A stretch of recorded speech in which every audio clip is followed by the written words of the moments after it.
Hello प्यारे बच्चे, good evening. कैसे हैं आप सभी? उम्मीद है कि आप लोग बिल्कुल बढ़िया होंगे, स्वस्थ होंगे और मस्त होंगे और अपने फाइनल बोर्ड परीक्षा की तैयारी बिल्कुल अच्छी तरीके से जम के कर रहे होंगे। प्यारे बच्चों, आज के क्लास में हम लोग क्लास 12 फिजिक्स के ऐसे महत्वपूर्ण सब्जेक्टिव प्रश्न करेंगे जो आपकी परीक्षा के लिए बहुत ज्यादा महत्वपूर्ण है, बहुत ज्यादा इंपॉर्टेंट है। और इस क्लास को आपको शुरू से लेकर अंत तक देखना है, क्योंकि ये क्लास बहुत ज्यादा महत्वपूर्ण हो जाएगा आपके फाइनल बोर्ड परीक्षा के लिए। तो सभी बच्चों से मेरा यही निवेदन है कि इस क्लास को आप अपने दोस्तों के पास शेयर कर दीजिए। और आज की कक्षा में हम लोग क्लास 12 फिजिक्स का ऐसे 15 महत्वपूर्ण वीवीआई सब्जेक्टिव प्रश्न करेंगे और इस प्रकार से हम आपको एक्सप्लेन करेंगे कि क्लासरूम में ही ये 15 सब्जेक्टिव क्वेश्चन आपको 100% क्लियर हो जाएगा। ठीक है, तो क्या आप सभी बच्चे रेडी है ना आज के क्लास के लिए? और इसमें से बहुत सारा प्रश्न आपके फाइनल बोर्ड परीक्षा में डायरेक्ट देखने को मिलेगा, तो इस क्लास को स्किप मत करिएगा। उससे पहले आप लोग बता दीजिए कि आप सभी कैसे हैं। क्या आप सभी बच्चों के पास मेरा आवाज क्लियर जा रहा है? वीडियो की क्वालिटी कैसी है, एक बार आप लोग कंफर्म करिए ताकि आज का क्लास शुरू किया जाए। बाबू, जो आपने लक्ष्य सोचा हुआ है कि हमारा फाइनल बोर्ड परीक्षा में इतना परसेंट आएगा, इतना परसेंट हमको लाना है, तो उस लक्ष्य के हिसाब से आपको मेहनत करना पड़ेगा। उस लक्ष्य को ध्यान में रख के उसी हिसाब से आपको क्या करना पड़ेगा?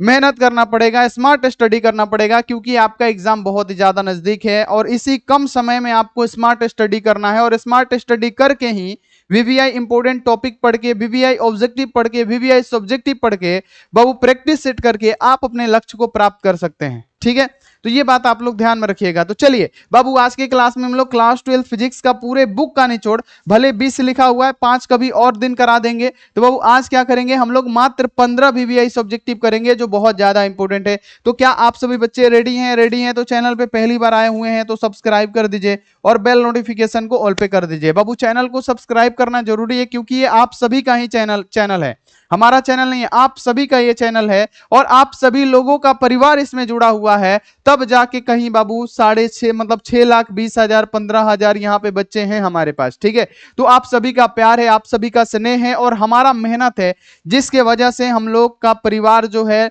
लगभग 6 लाख प्लस परिवार है। ठीक है, लेकिन इसको बढ़ाने का जिम्मेवारी किसका है? मेरा तो जिम्मेवारी है कि आपको सफल बनाए।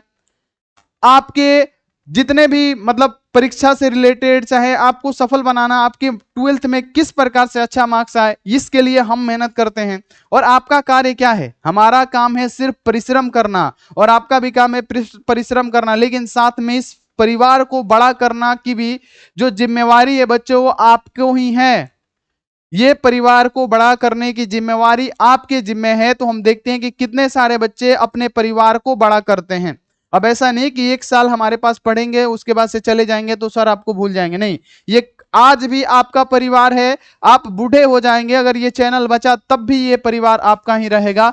ये बात आप लोग ध्यान में रखिएगा। तो ये जिम्मेवारी आपकी है कि सर मेहनत कर रहे हैं, पढ़ा रहे हैं, हम लोग के लिए फ्री एजुकेशन दे रहे हैं, तो आपका भी कर्तव्य ये बनता है कि इस चैनल को और इस परिवार को ज्यादा से ज्यादा संख्या में और लोगों को जोड़े और इस परिवार को एकदम बड़ा बनाए। तो क्या आप सभी बच्चे इस परिवार को बड़ा बनाने की कोशिश करेंगे? अगर करेंगे तो प्यारे बच्चों बहुत बहुत आभार रहेगा मेरा, तो एक बार यस बोलिए। तो सभी बच्चे चैनल को सब्सक्राइब और बाबू बेल नोटिफिकेशन को ऑल पे करिए और लाइक नहीं किए हैं फटाफट से लाइक भी कर दीजिए।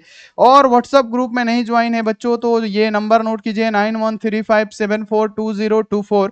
आप इस पे व्हाट्सएप मैसेज करिए और फटाफट से व्हाट्सएप ग्रुप में ज्वाइन हो जाइए। और जितने भी सारे बच्चे हैं पीडीएफ नोट्स नहीं लिए हैं तो बच्चों ले लीजिए, मात्र 499 में आपको मिलेगा ऑल सब्जेक्ट का, यानी सभी विषयों का चैप्टर वाइज ऑब्जेक्टिव हो, सब्जेक्टिव हो, हर चीज आपको अवेलेबल करा दिया जाएगा। तो बाबू एग्जाम में इसमें से लड़ता भी है तो आपको क्या करना है?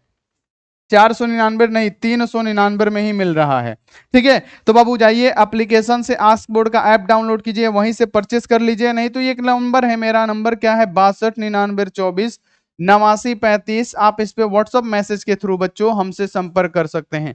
तो बोलिए मेरे लाडलो, आज के क्लास को शुरू किया जाए और हम आपको विश्वास दिलाते हैं कि आज का अगर आप सब्जेक्टिव करते हैं तो 15 सब्जेक्टिव आपको इसी क्लासरूम में हम याद कराने का कोशिश करेंगे और याद करवा भी देंगे। तो चलिए पहला नंबर सब्जेक्टिव क्वेश्चन आपके सामने कि क्रांति कोण को परिभाषित करे और इसके शर्तों को लिखे कि क्रांति कोण आखिर होता क्या है। चलिए सबसे पहले बच्चों हम डायग्राम के माध्यम से आपको क्रांति कोण समझा देते हैं ताकि आपको 100% समझ में आए। जो बच्चा एक बार समझ जाएगा ना वो बाबू 100% समझ जाएगा। और ध्यान में रखना है किसी को भी जज किया जाता है उसकी काबिलियत के हिसाब से। ठीक है, और हम आपको ऐसा बताएंगे कि आपको 100% समझ में आ जाएगा। ठीक है, हम आपको रटवाते नहीं, हम आपको डायरेक्ट कॉन्सेप्ट दिमाग में डाल देते हैं। बाबू क्रांति कोण क्या होता है, इसको समझने से पहले बाबू प्रकाश के अपवर्तन के बारे में थोड़ा सा ज्ञान आपको होना चाहिए। सबसे पहले हम मान लेते हैं क्या है, हमारा एक अपवर्तक सतह है, ऊपर का जो माध्यम है बच्चों क्या है, विरल माध्यम है। ऊपर का माध्यम हमने क्या माना, विरल माध्यम। विरल माध्यम का मतलब क्या होता है, वैसा माध्यम जिसमें प्रकाश का जो चाल होता है तेज होता है, उसे हम लोग विरल माध्यम कहते हैं। जैसे वायु में प्रकाश का चाल तेज होता है, निर्वात में प्रकाश का चाल तेज होता है, उसे हम लोग क्या कहेंगे, वो विरल माध्यम है ना। अगर बोला जाए कि नीचे का माध्यम हमने क्या माना है, सघन माध्यम माना है, तो सघन माध्यम किसे कहते हैं, वैसा माध्यम जिसमें प्रकाश का चाल स्लो हो। जैसे पानी में प्रकाश का चाल कम होता है, ग्लास में प्रकाश का चाल यानी शीशा में प्रकाश का चाल कम होता है, तो वो माध्यम कौन से माध्यम कही जाती है, तो सघन माध्यम कहा जाता है बच्चों। तो ध्यान में रखना है, ऊपर का माध्यम विरल, नीचे का माध्यम क्या होगा, सघन। ठीक है, क्लियर हो गया, नीचे का सघन ऊपर का विरल। तो ठीक है, ये क्या है हमारा बाबू, दो माध्यम है और ये क्या है, अपवर्तक सतह है। तो आपको पता है बच्चों इतना कि जब प्रकाश की किरणें सघन माध्यम से विरल माध्यम में जाती है, ठीक है, जब प्रकाश की किरणें क्या होती है बच्चों, सघन माध्यम से विरल माध्यम में जाती है, तो जिसपे ये पड़ता है उस पे क्या खींचा जाता है, जिसपे प्रकाश की किरणें पड़ती है उस पे क्या खींचा जाता है मेरे बच्चों, तो आप कहिएगा उस पे अभिलंब खींचा जाता है। तो हमने क्या किया कि जिस पे प्रकाश की किरण पड़ी उस पे हमने क्या खींच दिया, तो अभिलंब खींच दिया। ठीक है, इस पे हमने क्या खींच दिया, अभिलंब खींच दिया। तो आपको हमने ये भी बता रखा है बच्चों कि जब प्रकाश की किरणें सघन माध्यम से विरल माध्यम में जाती है तो अभिलंब से दूर हटती है। तो ये किरणें इधर ना जाके किधर जाएंगी, ये अभिलंब से क्या होगा बच्चों, दूर हटेगी। ये किरणें क्या होगी, अभिलंब से दूर हटेगी। तो फिर हम क्या करेंगे, यहाँ पे ध्यान रखिएगा कि आपतन कोण के मान को बढ़ाएंगे। ठीक है, ध्यान रखिएगा कि हम क्या करेंगे बाबू, आपतन कोण के मान को और बढ़ाएंगे। बाबू क्या, आपतन कोण के मान को और बढ़ाएंगे तो अपवर्तन कोण भी क्या होगा, और ज्यादा। अगर हम इस किरण को यहां से गुजारे तो ये किरणें क्या होगी, अभिलंब से और ज्यादा दूर हटेगी, है ना। अगर हम यहाँ पे आपको फिर से अच्छी तरीके से समझाना चाहे, हमने क्या किया, फिर आपतन कोण का मान और बढ़ाया। अगर हमने आपतन कोण का मान बाबू और बढ़ाया तो आपको पता है कि अपवर्तन कोण का भी क्या होगा, मान और बढ़ेगा। ये किरणें अब यहां से गुजरने लगेंगी। ठीक है, ये किरणें यहां से गुजरने लगेंगी। लेकिन बाबू यहां पे याद रखना है कि फिर हम क्या करेंगे कि आपतन कोण का मान और बढ़ाएंगे। तो बाबू यहाँ पे सभी बच्चे ध्यान रखिएगा कि आपतन कोण का मान हम और बढ़ाएंगे तो अपवर्तन कोण क्या होगा, ये इसके साथ 90 डिग्री का कोण बना लेगा। तो इसको हम लोग क्या कहेंगे, तो इसी को कहेंगे बच्चों क्या, क्रांति कोण। इसी को क्या कहेंगे, क्रांति कोण। तो बाबू ध्यान में रखना है, आपतन कोण के लिए वह मान, है ना बाबू, आपतन कोण का वह मान जिसके लिए अपवर्तन कोण क्या हो जाए, 90 डिग्री हो जाए, इसी को क्या कहते हैं, क्रांति कोण कहते हैं। यानी आपतन कोण का वह मान जिसके लिए अपवर्तन कोण क्या होगा, ये क्या है हमारा आपतन कोण है। आपतन कोण का वह मान जिसके लिए अपवर्तन कोण क्या हो जाए, 90 डिग्री हो जाए, इसको हम लोग क्या कहते हैं, क्रांति कोण कहते हैं। और यहां पे आपको ये क्लियर हो गया। ठीक है, तो यहां पे लिखिएगा कि जब प्रकाश की किरणें सघन माध्यम से विरल माध्यम में प्रवेश करती है तो अभिलंब से दूर हटती है।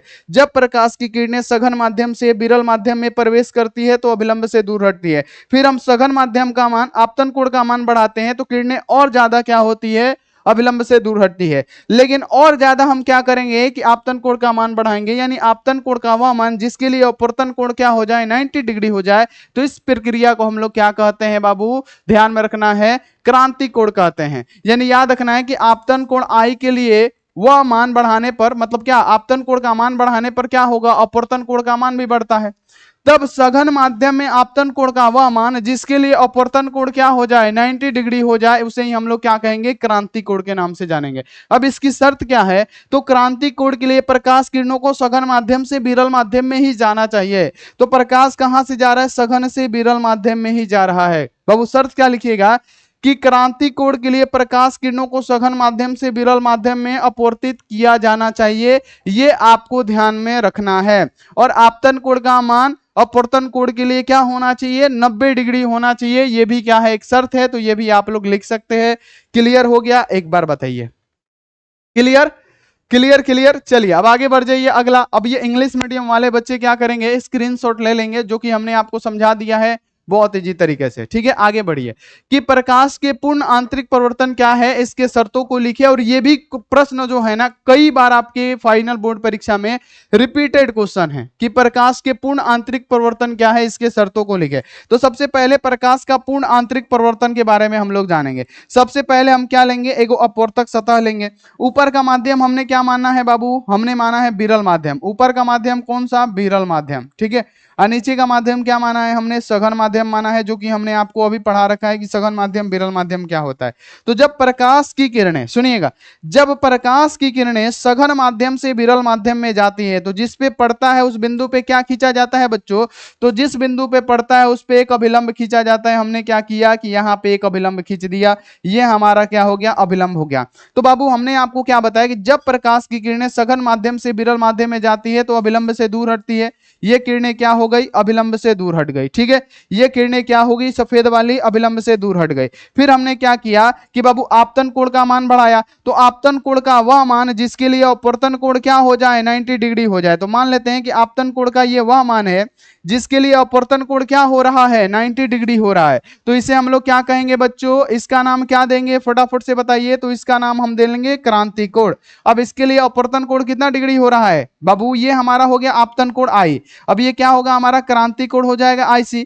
यानी आपतन कोण का वह मान जिसके लिए अपवर्तन कोण क्या हो रहा है बच्चों, 90 डिग्री हो रहा है। तो इसे हम लोग क्या कहेंगे, क्रांति कोण कहेंगे। फिर क्रांति कोण से भी हम लोग क्या करेंगे, ये आपतन कोण है, अब ये क्रांति कोण है, तो आपतन कोण का मान क्रांति कोण से भी क्या करेंगे, आगे बढ़ाएंगे। तो आपतन कोण का मान क्रांति कोण से आगे बढ़ाने पे किरणें क्या होगी, अब फिर इसी माध्यम में ना आएगी। अब तो यहां तक आ गया है, तो अब ये किरणें क्या होंगी, पुनः इसी माध्यम में लौट आएंगी। बाबू क्रांति कोण से भी ज्यादा मान करेंगे आपतन कोण का, तो ये किरणें क्या होंगी, पुनः उसी माध्यम में लौट आएंगी। और इसी घटना को हम लोग क्या कहते हैं, पूर्ण आंतरिक परिवर्तन कहते हैं। कि सघन माध्यम से प्रकाश की किरणें गई और बाबू परिवर्तन के बाद क्या हुआ, फिर सघन माध्यम में ही क्या हुआ, अपवर्तन के बाद सघन माध्यम में ही ये लौट आई। तो इस क्रिया को क्या कहते हैं, पूर्ण आंतरिक परिवर्तन कहते हैं। तो यहां पे आपको समझ में आ गया इतना कि प्रकाश का पूर्ण आंतरिक परिवर्तन क्या होता है, यानी पूरी तरह से उसी माध्यम में लौट आना। तो इसका डेफिनेशन कैसे लिखिएगा कि जब प्रकाश की किरणें सघन माध्यम से विरल माध्यम में जाती है तो आपतन कोण का मान क्रांति कोण से बड़ा हो जाता है। तो ये आपतन कोण का मान क्या है, क्रांति कोण। क्रांति कोण से भी ज्यादा मान हमने आपतन कोण का किया है, तभी तो किरणें ये क्या हो गई बाबू, परिवर्तित हो गई, अपवर्तित हो गई, फिर उसी माध्यम में। तो इसको हम लोग पूर्ण आंतरिक परिवर्तन कहते हैं। ठीक है, यानी ध्यान रखना है कि जब हम प्रकाश किरणों को सघन माध्यम से विरल माध्यम में पहुंचाते हैं तो बाबू अभिलंब से दूर हटता है, तो हम आपतन कोण का मान बढ़ाते हैं तो अपवर्तन कोण का मान भी बढ़ता है। तो आपतन कोण का वह मान जिसके लिए अपवर्तन कोण 90 डिग्री हो जाए उसे क्रांति कोण कहते हैं। और क्रांति कोण से भी जब हम आपतन कोण का मान ज्यादा बढ़ाते हैं तो किरणें फिर उसी माध्यम में लौट आती हैं, और इसी घटना को हम लोग कहते हैं प्रकाश का पूर्ण आंतरिक परिवर्तन। हो गया क्लियर। तो अब देखिए यहां पे लिखिएगा, इसके लिए पूर्ण मतलब शर्त क्या लिखिएगा कि प्रकाश किरण को हमेशा सघन माध्यम से विरल माध्यम में जाना चाहिए, चाहे ये बाबू क्रांति कोण हो, चाहे बाबू आपको पूर्ण आंतरिक परिवर्तन हो, इसमें किरणें क्या होगी, सघन से ही विरल में जाएंगी। तो ये पहला शर्त है। दूसरा, आपतन कोण का मान क्रांति कोण से बड़ा होना चाहिए। तो ये हमारा ये जो आपतन कोण आई है ये क्रांति कोण से बड़ा है कि नहीं बाबू, आपतन कोण मतलब याद रखना है, ये आपतन कोण आई का मान इस क्रांति कोण से ज्यादा है कि नहीं। तो ये भी तो शर्त होना चाहिए ना कि आपतन कोण का मान क्रांति कोण से बड़ा होना चाहिए। तो ये क्या है, शर्त है। तो ये दो क्वेश्चन आपको पूरा का पूरा समझ में आ गया होगा। पहले क्रांति कोण हमने पढ़ाया, क्रांति कोण में हमने क्या पढ़ाया कि जब प्रकाश की किरणें सघन माध्यम से विरल माध्यम में जाती है तो अभिलंब से दूर हटती है। फिर हम आपतन कोण का मान बढ़ाते हैं तो अपवर्तन कोण का भी मान बढ़ता है। तो आपतन कोण का वह मान जिसके लिए अपवर्तन कोण 90 डिग्री हो जाए उसे हम लोग पूर्ण आंतरिक परिवर्तन के नाम से जानते हैं, है ना बाबू। अब फिर क्या करिएगा कि फिर हम क्या करते हैं कि क्रांति कोण से भी आगे आपतन कोण का मान बढ़ाते हैं, तो जो किरणें होती है फिर उसी माध्यम में लौट आती है, और इस घटना को हम लोग पूर्ण आंतरिक परिवर्तन कहते हैं। ये तो दो क्वेश्चन हमने आपको बना दिया, और आपको उम्मीद है हमको कि पूरा समझ में आ गया होगा। चलिए अब आगे बढ़ जाइए। ये इंग्लिश मीडियम वाले बच्चे स्क्रीनशॉट ले लेंगे। चलिए आगे बढ़िए कि पोलेरोइड क्या है, इसके दो उपयोग लिखे हैं। तो पोलेरोइड क्या होता है, तो अध्रुवित प्रकाश किरणों को, अध्रुवित प्रकाश किरणें क्या होती है, ये अध्रुवित प्रकाश किरणें होती है ना, ये क्या होती है, चारों दिशाओं में कंपन करते हुए चलती है। इस दिशा में करेंगे, इस दिशा में करेंगे, इस दिशा में करेंगे, इस दिशा में करेंगे, यानी जो प्रकाश किरणें होती है वो अध्रुवित प्रकाश किरणें होती है, वो चारों दिशाओं में कंपन करते हुए चलती है। तो फिर हम लोग क्या करते हैं, यहाँ पे पोलेरोइड लगा देते हैं। तो पोलेरोइड से जब प्रकाश की किरणें होती है तो ये प्यारे बच्चों समतल ध्रुवित हो जाती है।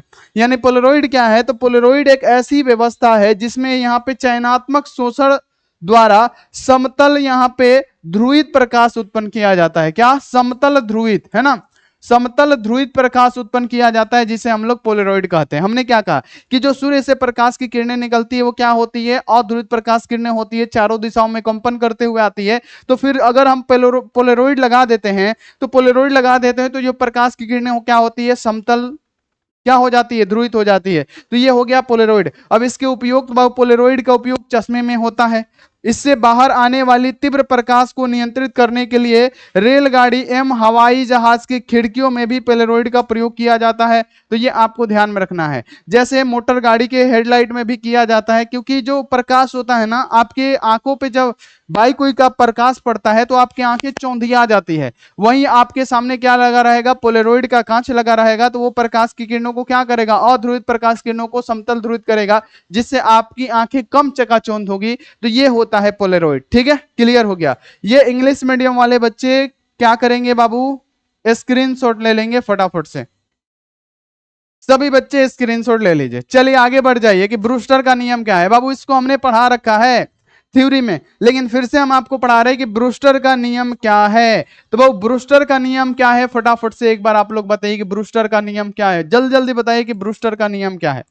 ब्रूस्टर का नियम क्या है बच्चों, तो ब्रूस्टर का नियम क्या होता है कि इस नियम के अनुसार किसी माध्यम का अपवर्तनांक म्यू बाबू क्या होता है, ध्रुवण कोण की स्पर्शजया आईपी के बराबर होता है। यानी किसी ध्रुवण कोण की स्पर्शजया पदार्थ के अपवर्तनांक के बराबर होती है, जिसे हम लोग क्या कहते हैं, तो उसको हम लोग नाम देते हैं क्या, तो ब्रूस्टर का नियम। यानी ध्रुवण कोण की स्पर्शजया यानी क्या, tan आईपी क्या है, tan आईपी क्या है, ध्रुवण कोण की स्पर्शजया, ये पदार्थ के अपवर्तनांक यानी म्यू के बराबर होता है। इसका नाम हम लोग क्या देते हैं, तो इसी का नाम देते हैं बाबू क्या, ब्रूस्टर का नियम। और इसको हम लोग को क्या करना है, प्रूफ करना है। ठीक है, इसको क्या करना है, प्रूफ करना है। तो सबसे पहले यहां पे आप लोग ध्यान रखिएगा कि ये हमारा एक अपवर्तक सतह है, y और z हमारा क्या है, अपवर्तक सतह है, जो दो माध्यमों को अलग कर रहा है। पहला ऊपर विरल माध्यम है, क्योंकि क्या है बाबू, वायु क्या है हमारा, विरल माध्यम होता है, तो ऊपर का माध्यम क्या है, विरल माध्यम है, और नीचे क्या है, कांच है, यानी क्या है, सघन माध्यम है। सुनिएगा सभी बच्चे, सबसे पहले एक y और z क्या है, अपवर्तक सतह है, जो बाबू दो माध्यमों को अलग कर रहा है। ऊपर का माध्यम विरल, नीचे का माध्यम क्या है, सघन, यानी ऊपर वायु है, नीचे है क्या है, कांच है। तो बाबू जो हमारी प्रकाश की किरणें आती है, तो जिस बिंदु पे पड़ती है उस पे क्या खींचा जाता है, अभिलंब खींचा जाता है। जब प्रकाश की किरणें आती है और बाबू अपवर्तक सतह पे पड़ती है, उस पे क्या खींचा जाता है, अभिलंब खींचा जाता है। तो प्रकाश की किरणों को सीधे चले जाना चाहिए, लेकिन क्या होगा कि जब प्रकाश किरणें बाबू विरल से सघन में जाएगी तो अभिलंब की तरफ देखिए ये थोड़ा सा झुक गई है। ठीक है, याद रखना है। लेकिन अगर ये प्रकाश का परिवर्तन होता तो ये क्या होता, फिर इसी माध्यम में लौट जाता। प्रकाश का परिवर्तन पढ़ा चुके हैं कि जब प्रकाश की किरणें पड़ती है तो क्या होती है, उसी दिशा में फिर क्या होती है बाबू, टकरा के लौट जाती है। तो उसे हम लोग प्रकाश का परिवर्तन कहते हैं। तो बाबू यहाँ पे आपको ध्यान में रखना है कि ये यहाँ पे जब यहाँ पे क्या होगा कि यहाँ पे आपतन कोण का मान लेते हैं कि आईपी है। ठीक है, और यहाँ पे क्या है, परिवर्तन कोण है, तो इसे हम लोग क्या मानेंगे, आर मानेंगे, है ना, है ना बाबू। यहाँ पे कि आपतन कोण का मान क्या है, मान लेते हैं आईपी है, तो ये परिवर्तन कोण का मान हमने क्या माना, आर माना। तो बाबू अगर परिवर्तन होता तो प्रकाश किरण यहाँ पे आती और टकरा के चली जाती, तो ये हमारा क्या है, आपतन कोण यहाँ पे आई है, और ये क्या होगा, परिवर्तन कोण हमारा आर होगा। तो बाबू आपको पता है कि आपतन कोण क्या होता है, परिवर्तन कोण के बराबर होता है। तो जब ये आईपी है तो इसको भी हम लोग क्या लिख सकते हैं, आईपी लिख सकते हैं, क्योंकि हमने प्रकाश के परिवर्तन के नियम में पढ़ा है कि आपतन कोण बराबर होता है परिवर्तन कोण के। तो आपतन कोण बराबर क्या होगा, परिवर्तन कोण के होगा। तो बाबू सबसे पहले आप लोग लिखिएगा कि स्नेल के नियम से, क्या लिखिएगा बाबू, ध्यान में रखिएगा, स्नेल के नियम से, स्नेल के नियम से, स्नेल के नियम से। स्नेल का नियम क्या है, कोई बच्चा बताइए तो स्नेल का नियम है म्यू इक्वल टू क्या होता है बाबू, म्यू इक्वल टू क्या होता है, साइन आई बटे साइन आर होता है। साइन आई बटे क्या होगा, साइन आर होगा, तो हमने साइन आर लिख दिया। बहु म्यू है तो म्यू, इक्वल टू है तो इक्वल टू, साइन आई का वैल्यू आपको पता है कि साइन आई का वैल्यू क्या है, आईपी है, तो हम डायरेक्ट यहां पे क्या लिख सकते हैं, साइन आई का वैल्यू साइन यहां पे आईपी लिख सकते हैं। लेकिन साइन आर का वैल्यू आप निकाल सकते हैं, क्योंकि देखिए ये क्या है बाबू, ध्यान में रखना है, सबसे पहले ध्यान में रखिएगा कि ये क्या है हमारा, कि बाबू ये हमारा एक सीधा लाइन है, यहाँ पे क्या गया, मान लीजिए कि इस प्रकार से लाइन गया है, इस पे ये है, तो ये कितना डिग्री का होगा, 90 डिग्री का होगा। तो बाबू यहाँ पे ध्यान रखना है कि यहाँ से यहाँ पे क्या है, इस पे लंब है, तो ये क्या होगा, 90 डिग्री होगा। और यहाँ से यहाँ तक आपको पता है कि कोण क्या है, आईपी है, और यहाँ से यहाँ तक का मान क्या है, आर है, तो कोण आर का वैल्यू आप लोग निकाल लेंगे, क्योंकि ये हमारा जो अभिलंब है, तो इस पे बना यहां से यहां तक का कोण कितना डिग्री का होता है, 180 डिग्री का होता है। जैसे हम आपको बता दें कि ये हमारा सीधा रेखा है, तो इस पे बना कोण कितना डिग्री का होगा, 180 डिग्री का होगा। उसी प्रकार से ये अभिलंब है, तो इस पे बना कोण कितने डिग्री का होगा, 180 डिग्री का होगा। लेकिन जब ये 180 डिग्री का होगा, तो इसमें कौन कौन सा कोण आएगा, तो कोण आईपी भी है, कोण 90 डिग्री और कोण आर मिला के तब 180 डिग्री का होगा।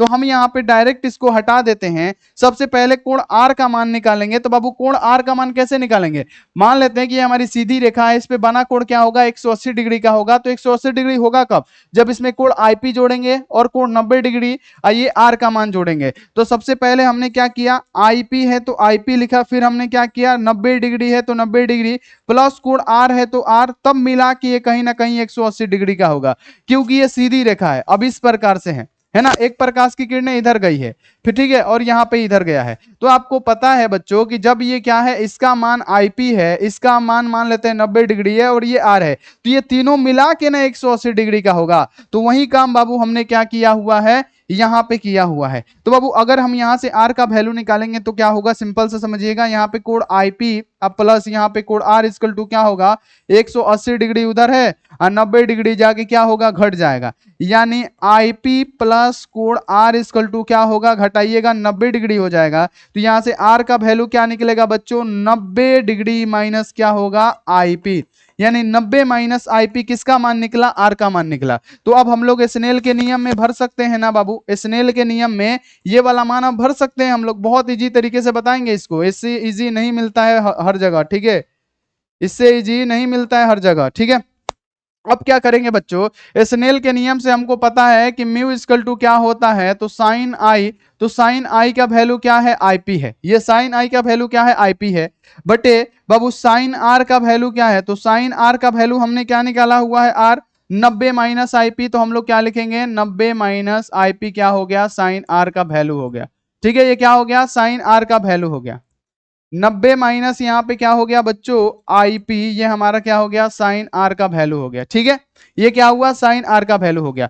चूंकि आप लोग लिखिएगा बच्चों, चूंकि आप लोग लिखिएगा कि साइन थीटा है ना, यहाँ पे याद रखना है कि साइन आईपी है, तो यहाँ पे हम लोग क्या लिखेंगे, म्यू इक्वल टू, ऊपर में जो सेम टू सेम लिखेंगे, साइन आईपी है तो हम लोग क्या लिखेंगे, sine IP, but sine 90 minus theta क्या होता है, आप बताइए, साइन 90 माइनस थीटा क्या होता है, तो कॉस थीटा होता है, तो कॉस यहाँ पे है और थीटा क्या है, इसमें आईपी है, तो आईपी हो जाएगा, क्योंकि बाबू आपने पढ़ा है कि साइन 90 माइनस थीटा क्या होता है, कॉस थीटा होता है। तो बाबू साइन 90 माइनस थीटा है, तो साइन 90 माइनस थीटा में क्या लिखेंगे, आईपी, तो क्या होगा, कॉस आईपी हो जाएगा। अब म्यू इक्वल टू क्या होगा, साइन बाई कॉस क्या होता है, तो आप कहिएगा टेन होता है, तो टेन, आईपी आईपी दोनों में है, तो ये हमारा आईपी हो गया। क्या यही इसको प्रूफ करना था क्या, mu equal to tan IP, ध्रुवण कोण की स्पर्शजाया पदार्थ के अपर्तनांक के बराबर होती है, इसी को हम लोग क्या कहते हैं बच्चों, ब्रूस्टर का नियम कहते हैं। और उम्मीद है कि आपको पूरा समझ में आ गया होगा, पूरा का पूरा उम्मीद है कि आपको समझ में ये आ गया होगा। आगे बढ़ जी, अगला कि ट्रांसफार्मर क्या है, परिणामी अनुपात किसे कहते हैं, बहुत ज्यादा मोस्ट इंपोर्टेंट क्वेश्चन है आपके एग्जाम के लिए।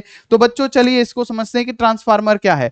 तो सिंपल सी बात, ट्रांसफार्मर एक युक्ति है जो निम्न वोल्टता को उच्च वोल्टता में परिवर्तित करता है और उच्च वोल्टेज को निम्न वोल्टेज में परिवर्तित करता है, इसी को हम लोग ट्रांसफार्मर के नाम से जानते हैं। सबसे पहले कि ट्रांसफार्मर एक ऐसी सिद्धांत पे कार्य करता है, एक अन्वयन प्रकृत्व पे सिद्धांत पे कार्य करने वाला एक डिवाइस है जो एसी वोल्टता को उच्च वोल्ट मतलब एसी वोल्टेज लो एसी वोल्टेज को हाई एसी वोल्टेज में परिवर्तित करता है और हाई वोल्टेज को लो वोल्टेज में परिवर्तित करता है, जिसे हम लोग क्या कहते हैं बच्चों, हम लोग ट्रांसफार्मर कहते हैं। ट्रांसफार्मर के दो प्रकार होते हैं, एक स्टेप अप ट्रांसफार्मर होता है और एक स्टेप डाउन ट्रांसफार्मर होता है। स्टेप अप ट्रांसफार्मर क्या करता है, लो वोल्टेज को हाई वोल्टेज में परिवर्तित करता है। स्टेप डाउन ट्रांसफार्मर क्या होता है बाबू, हाई वोल्टेज को लो वोल्टेज में परिवर्तित करता है। तो ये यहाँ पे आप लोग क्लियर हो गया। यानी याद रखना है कि ट्रांसफार्मर बाबू, याद रखना है ट्रांसफार्मर का कार्य क्या है, उच्च धारा को निम्न प्रतिवर्ती वोल्टेज में और निम्न धारा पर उच्च वोल्टेज में तथा निम्न धारा पर उच्च प्रतिवर्ती वोल्टेज को अधिक धारा पर निम्न वोल्टेज में परिवर्तित करना। ये हमने इसीलिए लिख दिया है ताकि इससे ऑब्जेक्टिव 2025 में पूछा गया है। आपको तो इतना देखिए, ये वाला डेफिनेशन आप याद रखिएगा, इसको समझ लीजिएगा, भले इसको एग्जाम में आए लिखिएगा नहीं, आप ये भी लिख सकते हैं कि ट्रांसफार्मर एक ऐसी सिद्धांत पे कार्य करने वाला डिवाइस है जो निम्न वोल्टेज को उच्च वोल्टेज में परिवर्तित करता है और उच्च वोल्टेज को निम्न वोल्टेज में परिवर्तित करता है, जिसे हम लोग ट्रांसफार्मर कहते हैं। और ट्रांसफार्मर दो प्रकार के होता है, step up transformer, step down transformer, ये आप लोग लिख सकते हैं। लेकिन ये अगर समझ गए ना तो इससे ऑब्जेक्टिव नहीं छूटेगा। सबसे पहले कि ट्रांसफार्मर कार्य कैसे करता है, तो उच्च धारा पर निम्न प्रतिवर्ती वोल्टेज को, यानी उच्च धारा को क्या करता है, निम्न प्रतिवर्ती वोल्टेज को निम्न धारा पे उच्च वोल्टता में तथा निम्न धारा पर उच्च प्रतिवर्ती वोल्टेज को अधिक धारा पर निम्न वोल्टेज में क्या करता है, परिवर्तित करता है। और ये क्वेश्चन पूछा भी गया था कि स्टेप अप ट्रांसफार्मर किसको कम करता है, तो धारा को कम करके वोल्टेज को बढ़ाता है। जाके क्वेश्चन बैंक में देख लीजिएगा, वही धारा को कम करके वोल्टता को बढ़ाता है ना, ये आप लोग ध्यान में रखिएगा। अब बाबू यहाँ पे क्या है, परिणामी अनुपात क्या है, तो परिणामी अनुपात किसे कहते हैं, परिणामी अनुपात को हम लोग क्या कहते हैं, आर कहते हैं। ठीक है, परिणामी अनुपात को क्या कहते हैं प्यारे बच्चों, आर के नाम से जानते हैं कि परिणामी अनुपात क्या है, आर है। ठीक है, परिणामी अनुपात को हम लोग आर से सूचित करते हैं। आर इक्वल टू क्या होता है, द्वितीय कुंडली में फेरों की संख्या, यानी बाबू क्या NS है ना, तथा प्राथमिक कुंडली में फेरों की संख्या को हम लोग क्या कहते हैं, परिणामी अनुपात कहते हैं। ये ट्रांसफार्मर है, इसका क्या है, प्राथमिक कुंडली है और ये द्वितीय कुंडली है। तो बाबू द्वितीय कुंडली में फेरों की संख्या NS है ना सेकेंडरी में, और बाबू क्या प्राथमिक कुंडली में फेरों की संख्या यानी NP, इसी के अनुपात को हम लोग क्या कहते हैं, परिणामी अनुपात कहते हैं। तो ये भी आपको ध्यान में हो गया और याद भी हो गया कि परिणामी अनुपात किसे कहते हैं। तो याद रखिएगा कि द्वितीय कुंडली की फेरों की संख्या और प्राथमिक कुंडली की फेरों की संख्या के अनुपात को ही परिणामी अनुपात कहा जाता है। ठीक है, तो ओवरऑल इसका आपको एग्जाम में पूछेगा तो किस प्रकार से लिखिएगा कि ट्रांसफार्मर क्या है, तो ट्रांसफार्मर एक ऐसी सिद्धांत पे कार्य करने वाला डिवाइस है जो निम्न वोल्टेज को उच्च वोल्टेज में तथा उच्च वोल्टेज को निम्न वोल्टेज में परिवर्तित करता है। और ट्रांसफार्मर दो प्रकार के होते हैं, step up transformer, step down transformer. ठीक है, फिर लिखिएगा परिणामी अनुपात, तो द्वितीय कुंडली में फेरों की संख्या बटे है ना, द्वितीय कुंडली में फेरों की संख्या और प्राथमिक कुंडली में फेरों की संख्या के अनुपात को ही हम लोग मतलब क्या कहते हैं, परिणामी अनुपात कहते हैं। और ये आप लोग लिख दीजिएगा। ठीक है, क्लियर हो गया। चलिए आगे बढ़िए। अब बाबू आगे बढ़ते हैं कि ऑप्टिकल फाइबर क्या है, इसके दो उपयोगों को लिखे। तो ऑप्टिकल फाइबर क्या है, तो ऑप्टिकल फाइबर को हम लोग किस नाम से जानते हैं बच्चों, तो इसे प्रकाशीय फाइबर भी कहते हैं।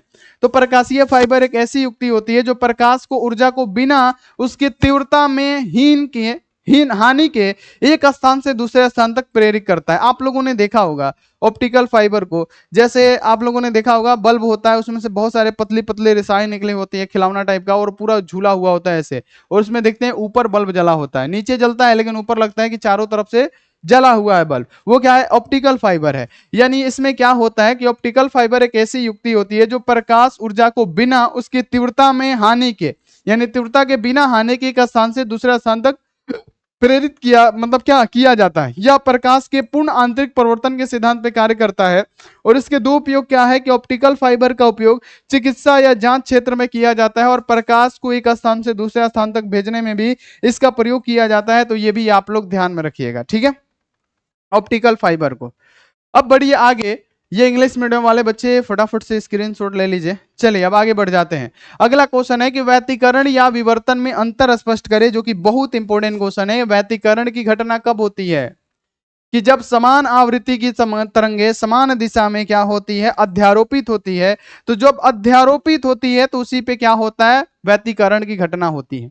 जब समान आवृत्ति की तरंगे समान दिशा में क्या होती है, अध्यारोपित होती है। जैसे बाबू ये क्या है, ये समय के साथ इधर बढ़ रहा है, ये पहली तरंग है। ठीक है, ये मान लेते हैं पहली तरंग है, ठीक है। तो समान आवृत्ति की तरंगे अब समान कला में क्या होगा, समान दिशा में क्या होगा, जब अध्यारोपित हुआ। तो यहाँ पे क्या हुआ, अध्यारोपित हुआ। अध्यारोपित का मतलब क्या, मिलना। यहाँ पे भी क्या हुआ, अध्यारोपित हुआ। तो अध्यारोपण की घटना को ही हम लोग क्या कहते हैं, व्यतिकरण की घटना कहते हैं। और ये दो प्रकार का होता है जो कि हमने आपको पढ़ा रखा है ना। यानी व्यतिकरण क्या होता है कि जब दो या दो से अधिक समान आवृत्ति की तरंगे समान दिशा में अध्यारोपित होती है। जब दो या दो से अधिक आवृत्ति की तरंगे समान दिशा में वो क्या होती है, जब समान कला से चलती है, तो जब वो अध्यारोपित होती है तो इस घटना को हम लोग व्यतिकरण कहते हैं। विवर्तन किसे कहते हैं, तो जब प्रकाश तरंगे वायुमंडल के कण के साथ संपर्क करती है तो यह कोनों से मुड़ जाती है और इस घटना को हम लोग विवर्तन की घटना कहते हैं।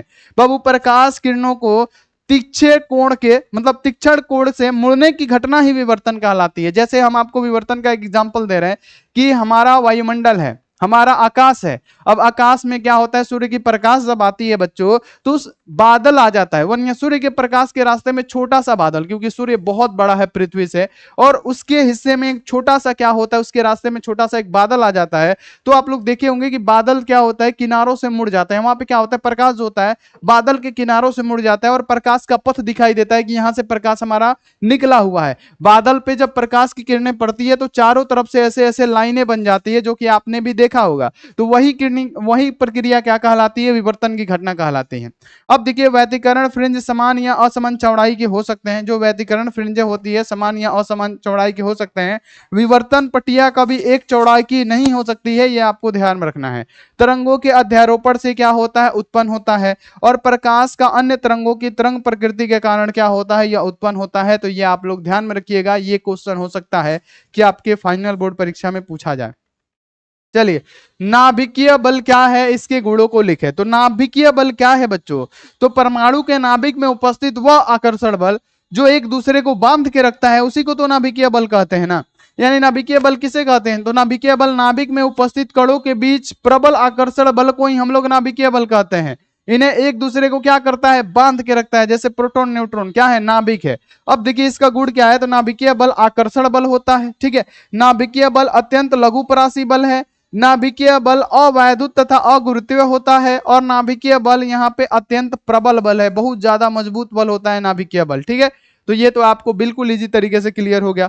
अब ये इंग्लिश मीडियम वाले बच्चे फटाफट से स्क्रीनशॉट ले लीजिए। चलिए आगे बढ़ते हैं कि गामा किरणों को गुण लिखे। और बाबू ऐसे ऐसे क्वेश्चन आते हैं और यही सब पढ़ना है। ठीक है, बहुत सारे बच्चे ज्यादा डेरिवेशन पढ़ते हैं, तो कोई बात नहीं, पढ़िए, आपके लिए अच्छा है, बहुत अच्छा है। हम भी आपको बहुत ज्यादा डेरिवेशन कराएं, हर चैप्टर का हर डेरिवेशन कराएं, एक भी डेरिवेशन हम आपका छोड़े नहीं है, पढ़ना जरूरी है। लेकिन एक्चुअल में बात ये आता है कि डेरिवेशन बहुत कम पूछा जाता है, इस टाइप का क्वेश्चन ज्यादा पूछा जाता है।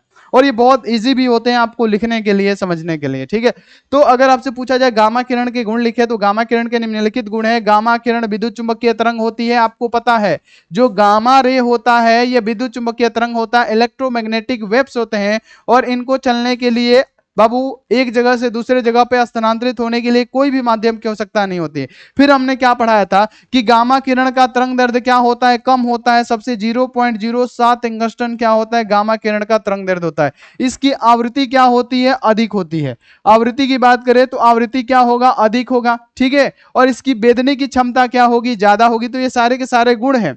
तो लिखिएगा क्या, गामा किरण विद्युत चुंबकीय तरंग है। इन किरणों की ऊर्जा बहुत ही अधिक होती है। इनकी ऊर्जा क्या होगी, बहुत ही अधिक होती है। ये किरणें विद्युत क्षेत्र और चुंबकीय क्षेत्र से प्रभावित नहीं होते हैं। ये क्या होगा, विद्युत क्षेत्र और चुंबकीय क्षेत्र से प्रभावित नहीं होते हैं, अर्थात ये आवेश रहित होते हैं। यानी ये विद्युत चुंबकीय तरंगे, तो ना तो ये विद्युतीय क्षेत्र से प्रभावित होंगे, ना ये चुंबकीय क्षेत्र से प्रभावित होंगे। ये किरणें प्रकाश की चाल से गमन करती है। प्रकाश का चाल कितना होता है, 3 × 10⁸ मीटर पर सेकंड की चाल से गति करती है। इनकी आयनीकरण क्षमता बहुत ही कम होती है। आयनित करने की क्षमता, आयनीकृत करने की क्षमता गामा किरणों की बहुत ही कम होती है। और इसका भेदन क्षमता बहुत ज्यादा होता है। तो ये है बाबू गुण, और ये आप लोग ध्यान में रखिएगा, हो सकता है कि पूछा जाएगा, बहुत बार ये क्वेश्चन पूछा गया है। भले यहाँ पे मेंशन हम ना किए हो, लेकिन पूछा बहुत बार गया है ये प्रश्न। तो देखिए क्वेश्चन है कि गामा किरणों के गुण लिखिए। तो गामा किरण सबसे पहला वैद्युत चुंबकीय तरंग है। गामा किरण का जरूरी नहीं है आपको यही लिखना है, सबसे पहले लिखिएगा गामा किरण विद्युत चुंबकीय तरंग है। गामा किरण का तरंग दैर्ध्य सबसे कम होता है, यह भी एक गुण है। गामा किरण की आवृत्तियां ज्यादा होती है, यह भी गुण है, यह भी लिख सकते हैं। गामा किरण का भेदन क्षमता ज्यादा होता है, यह भी गुण है इसका। आप ये भी लिख सकते हैं कि गामा किरण बहुत ऊर्जा होता है, इसका अधिक ऊर्जा होता है, ये भी लिख सकते हैं। ये किरणें प्रकाश की चाल से चलती है, ये भी इसका गुण है। इनकी आयनीकरण क्षमता बहुत कम होती है, ये भी गुण है, ये भी लिख सकते हैं। तो जितना मर्जी बाबू उतना लिखिए, है ना, गर्दा उड़ा दीजिए आपके एग्जाम में। चलिए आगे बढ़ जाते हैं अगला, कि लेजर प्रकाश के गुण एवं उपयोगों को लिखे, और इसमें से दोनों में से एक क्वेश्चन रहेगा, देख लीजिएगा। कि लेजर प्रकाश के गुण एवं उपयोगों को लिखे, फटाफट से यहाँ पे देख लीजिए कि लेजर प्रकाश के गुण और उसके उपयोगों को लिखना है। तो चलिए हम लोग लिखना स्टार्ट करते हैं। बच्चों इसका गुण क्या है, तो याद रखना कि लेजर प्रकाश क्या होता है, एक वर्णी होता है। जैसे ये क्या है, लेजर लाइट है, ये क्या है, लेजर लाइट है। अब यहां से देखिए आपके मारेंगे ना, एक वर्णी होता है, आपके स्क्रीन पे, मोबाइल स्क्रीन पे जाएगा, देखिए ये क्या होता है, एक वर्णी। देखिए एक मिनट, ये रहा, आपकी आंखें चौंधी आ गई जी, बताइए तो।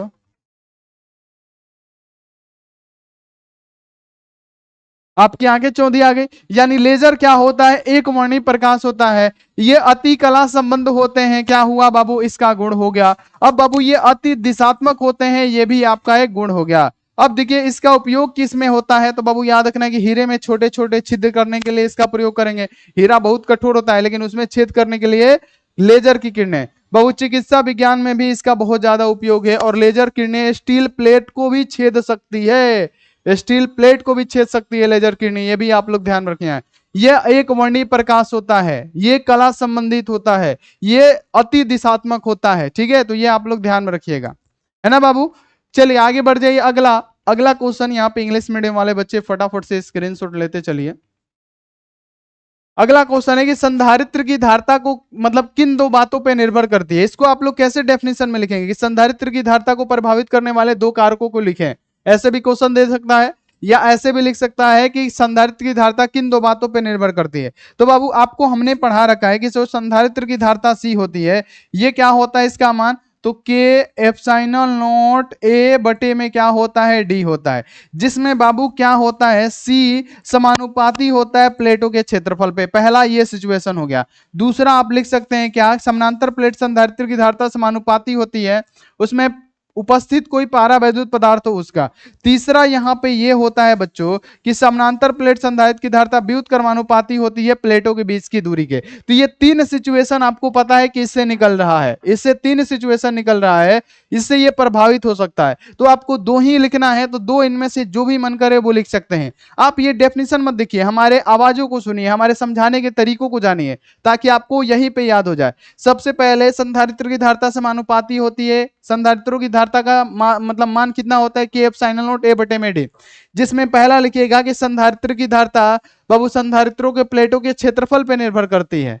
संधारित्र की धारिता अगर हम पहला एक्सप्लेन करें, पहला नंबर कि सी समानुपाती क्या है, ए है, तो लिखिएगा कि किसी समानांतर प्लेट संधारित्र की धारिता प्लेटों के क्षेत्रफल पर निर्भर करती है। अगर हम प्लेटों का क्षेत्रफल बढ़ाते हैं तो संधारित्र की धारिता भी बढ़ती है, इससे क्या होगा, संधारित्र की धारिता प्रभावित होगी। पहला आपने लिख दिया, पहला क्वेश्चन आपने लिख भी दिया कि समानांतर प्लेट संधारित्र की धारिता प्लेटों के क्षेत्रफल के समानुपाती होती है। अगर हम प्लेटों का क्षेत्रफल बढ़ाते हैं तो संधारित्र की धारिता भी बढ़ती है, इससे संधारित्र की धारिता पे निर्भर पड़ता है। तो हो गया पहला आंसर। अब इसमें दो ही पूछा गया है, फिर हम एक लेते हैं क्या कि सी व्युत्क्रमानुपाती डी। दूसरा, अच्छे चलिए तीनों को एक्सप्लेन कर देते हैं।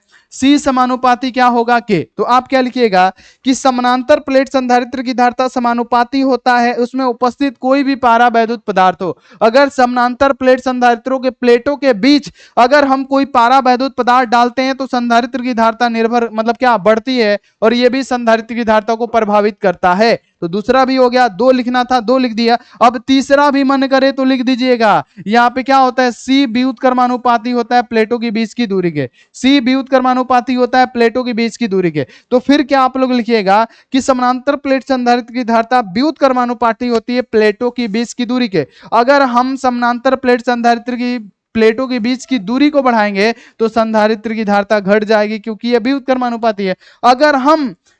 अगर हम समानांतर प्लेट संधारित्र की प्लेटों की दूरी को कम करेंगे, डाउन करेंगे, तब संधारित्र की धारिता बढ़ेगी, और इससे ये क्या होगा, प्रभावित होगा। तो बच्चों आप लिख सकते हैं ना, एक बार बताइए। अब इसमें ऐसे याद नहीं होगा तो आपको कुछ भी याद नहीं होगा, लिख के देते हैं बच्चों आपको, ठीक है।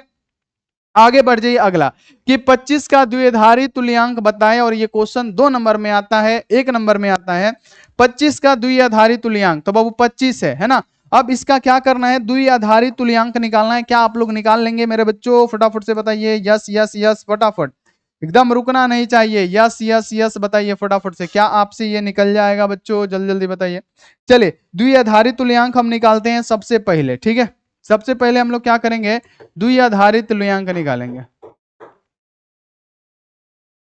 द्विआधारी तुल्यांक निकालेंगे, जल्दी जल्दी बताइए। इसका भी हम वाइट कर लेते हैं। द्विआधारी तुल्यांक निकालेंगे, सबसे पहले क्या करेंगे, 2 से भाग देंगे। तो जब 2 से भाग देंगे तो क्या होगा, 12 दूनी 24, एक जोड़ेंगे क्या होगा, 25, 12 दूनी 24, एक 25। फिर 2 से करेंगे, 2 छक 12, तो फिर इसमें 0 जोड़ना पड़ेगा, तभी तो 12 होगा ना बच्चों, बोलिए, तभी तो 12 होगा ना बच्चों। चलिए फिर हम लोग क्या करेंगे, 2 से करेंगे तो 2 तिहाई 6, फिर 0 जोड़ेंगे तब तो 6 होगा ना, 2 तिहाई 6, 6 में 0 जोड़ेंगे तो 6 हो गया। फिर 2 का करेंगे तो 2 एकम 2 और फिर 1 जोड़ेंगे तब होगा 3। तो द्विआधारी तुल्यांक कैसे लिखा जाता है, तो बाबू यहाँ पे ध्यान रखिएगा सभी बच्चे कि पहले नीचे वाला, फिर ये वाला, ये वाला, ये वाला, ये वाला। बाबू चलेगा किसे, इस प्रकार से चलेगा, ये इस प्रकार से चलेगा। तो सबसे पहले कौन होगा बच्चों, 1 होगा। सबसे पहले कौन होगा बच्चों, तो क्या कहिएगा आप लोग, 1 होगा। फिर क्या है बच्चों, 1 है। फिर क्या है, 0 है। फिर क्या है, 0 है। फिर क्या है, 1 है। और इसका ये द्विआधारी तुल्यांक हमारा आंसर हो गया। और ये सब क्वेश्चन आपके एग्जाम में पूछा जाता है। तो बाबू एकदम बिल्कुल सही बना है ना, कहीं तो हो सकता है हमसे भी मिस्टेक हो जाए। 12 दूनी 24, एक 25, 2 छक 12, 0 12, 2 तिहाई 6, 0 6। यहाँ पे क्या हो गया, यहाँ पे 2 एकम 2, एक 3। ठीक है, हमारा क्लियर है, सही है। तो ये हमारा बाबू द्विआधारी निकल गया। अगला कि विद्युत आवेश क्या है, इसके 2 मौलिक गुण लिखे। तो बाबू आवेश के बारे में हमने आपको पढ़ा रखा है, अब इसमें ज्यादा एक्सप्लेन क्या करना है कि विद्युत आवेश क्या होता है। तो विद्युत आवेश वह भौतिक राशि है जिसके कारण पदार्थ में विद्युत तथा उससे संबंधित प्रभावों को उत्पन्न किया जाता है, उसी को हम लोग क्या कहते हैं, विद्युत आवेश कहते हैं। इसके 2 मौलिक गुण क्या है कि योग्य, यहाँ पे जो आवेश होता है योगात्मक होता है, यानी आवेशों को हम लोग जोड़ सकते हैं, योगात्मक होता है। मान लेते हैं कि एगो पिंड पे 4 गो आवेश है, एगो पिंड पे 4 गो आवेश है, तो दोनों जब क्या होगा, रगड़ेंगे तो 3 निकल के एगो में चला गया, तो एगो पे कितना हो जाएगा, 7 हो जाएगा, एगो पे 1 होगा। यानी जो आवेश होता है योगात्मक होता है। आवेश क्या होता है, संरक्षित होता है। आवेश को ना तो कोई उत्पन्न किया जा सकता है, ना ही हम आवेश को नष्ट कर सकते हैं। ठीक है, चलिए आगे बढ़ जाइए। अगला क्वेश्चन है कि 2 समान धन आवेशों के निकाय के बगल में विद्युत धारा खींचे, यानी 2 समान धन आवेश है। देखिए 2 समान धन आवेश है, सबसे पहला काम क्या करेंगे, हम समान धन आवेश बना लेंगे। ठीक है, 2 समान धन आवेश है, ये पहला धन आवेश और ये हमारा हो गया दूसरा धन आवेश। तो बाबू आपको पता है कि अगर ये पॉजिटिव है तो ये भी क्या होगा, पॉजिटिव होगा। या तो निगेटिव लीजिए या तो निगेटिव लीजिए। तो आपको पता है मेरे बच्चों कि क्या होता है कि धन आवेश से विद्युत बल रेखाएं निकलती है और ऋण आवेश पे क्या होती है, जाके समाप्त हो जाती है। इस प्रकार से वैद्युत बल रेखाएं किस प्रकार से निकलेगा, धन आवेश से निकलेगा बच्चों, ऋण आवेश पे जाके क्या हो जाता है, समाप्त हो जाता है। ठीक है, ये क्या होता है, धन आवेश से वैद्युत बल रेखाएं निकलती है और ऋण आवेश पे जाके समाप्त हो जाती है। ठीक है, यहां पे इस प्रकार से क्या होगा, निकलेगा। तो अरे ये निकलेगा कब, अभी हम आंसर नहीं बता रहे हैं, नहीं बना रहे हैं, आपको पता है।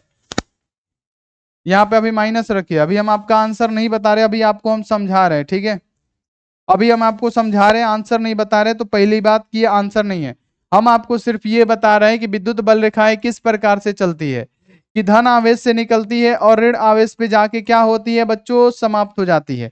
ठीक है, तो आपको पता है कि वैद्युत बल रेखाएं क्या होगी, धन आवेश से निकलेगी, ऋण आवेश पे जाके क्या हो जाएगी, समाप्त हो जाएगी। तो ये वैद्युत बल रेखाएं इस प्रकार से चलती है और ये एक दूसरे को कभी प्रतिच्छेद नहीं करती है। लेकिन बाबू अगर क्वेश्चन ये रहे, सुनिए, कि 2 समान धन विद्युत आवेशों के निकाय, तो 2 समान धन आवेश लेना है।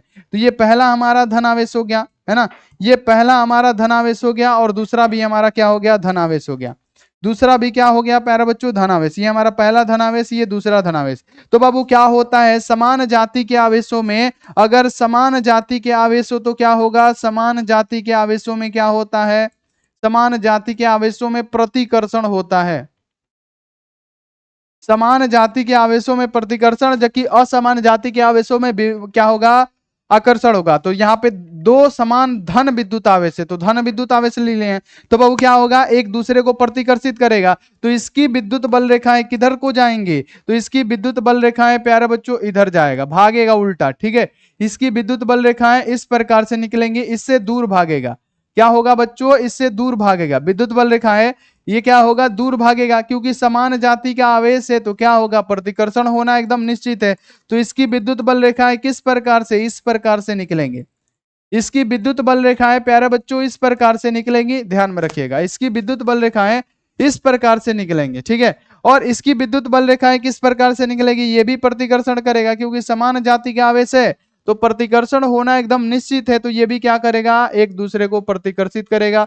और ये क्या कर रहा है, प्रतिकर्षित कर रहा है, ये क्या कर रहा है प्यारे बच्चों, प्रतिकर्षित कर रहा है, और दोनों क्या करेंगे, एक दूसरे को दूर भगाएंगे, जो कि यहाँ पे आप लोग देख सकते हैं दूर भगा रहा है। वहीं एगो धन आवेश होता, एगो ऋण आवेश होता, तो एक दूसरे को क्या करते बच्चों, ये आकर्षित करते, और ये हमने क्या किया, खींच दिया। कितना अच्छा खींचा हुआ है हमने, एक बार बताइए, बहुत अच्छा लग रहा है कि नहीं बच्चों, बहुत अच्छा लग रहा है कि नहीं बच्चों, ए बच्चों बताइए, बहुत अच्छा खींचा है कि नहीं, आपको भी एग्जाम में आएगा तो इसी प्रकार से खींचातानी करना है, ठीक है बच्चों।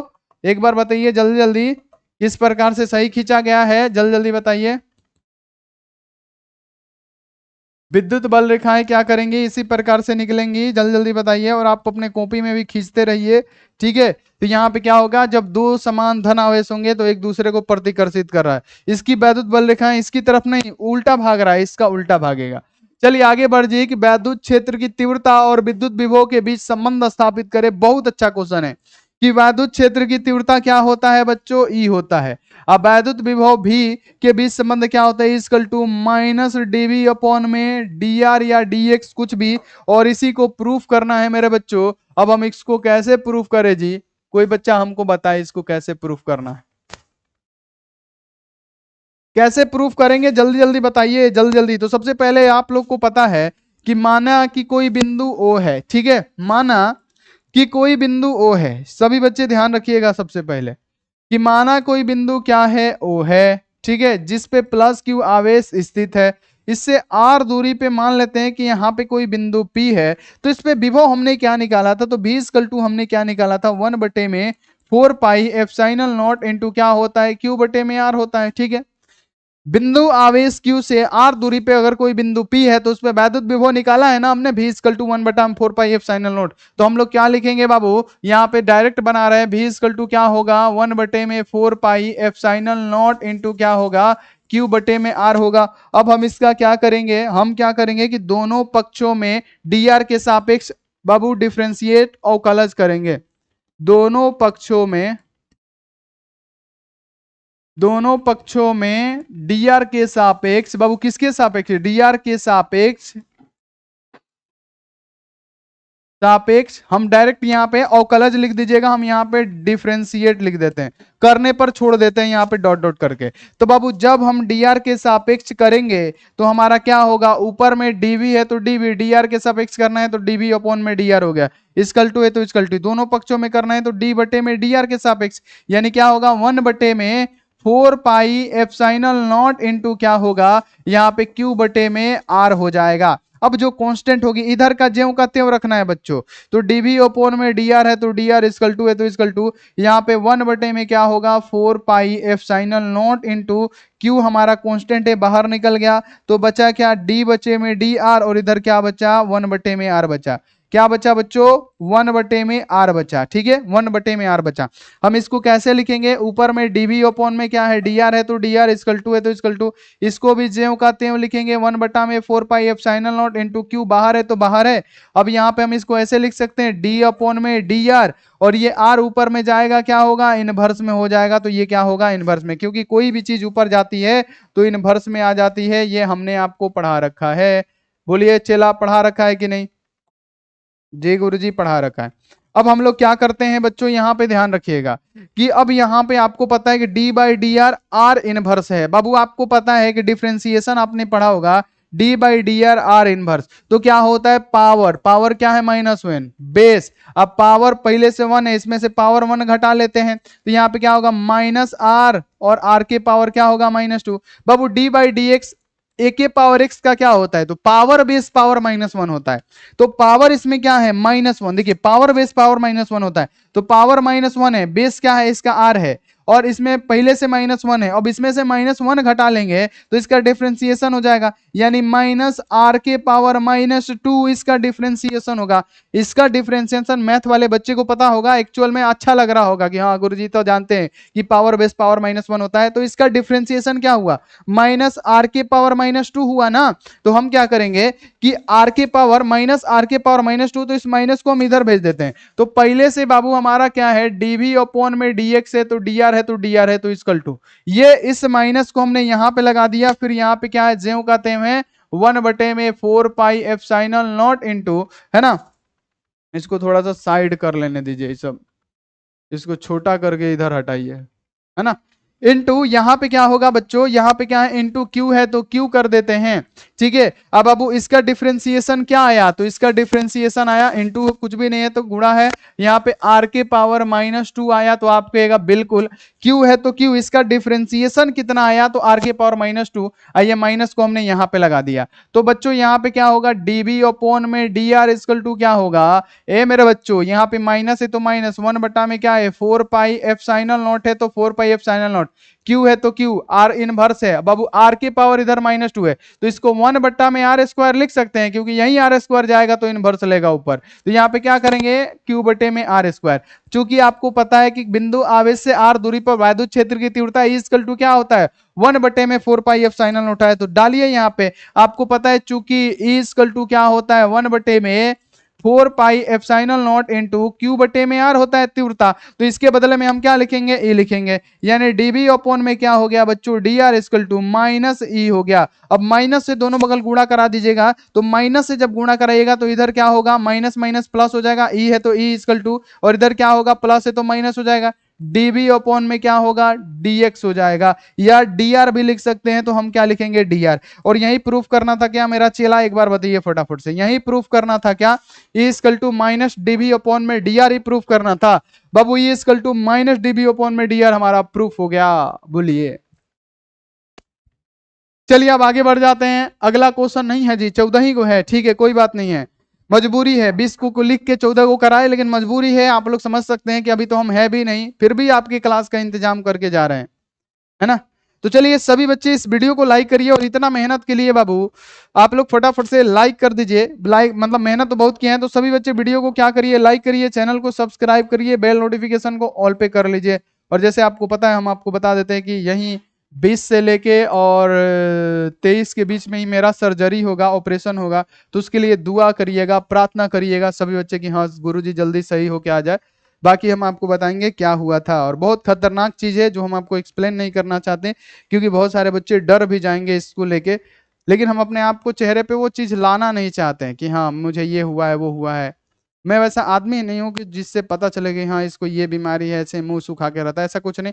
हमारे चेहरे पे आज भी आप मुस्कान देखेंगे, जब उधर से करा के आएंगे फिर भी आप मुस्कान देखेंगे मेरे चेहरे पे, ठीक है। तो मिलते हैं, आप लोग वीडियो को लाइक जरूर करिएगा, इतना मेहनत के लिए वीडियो को लाइक, चैनल को सब्सक्राइब, और इस परिवार को बढ़ाने का जिम्मेवारी आपका है। मिलते हैं अगली क्लास में, आप लोग अपना ध्यान रखिए, मन लगा के पढ़ाई करते रहिए, टेक केयर एंड बाय।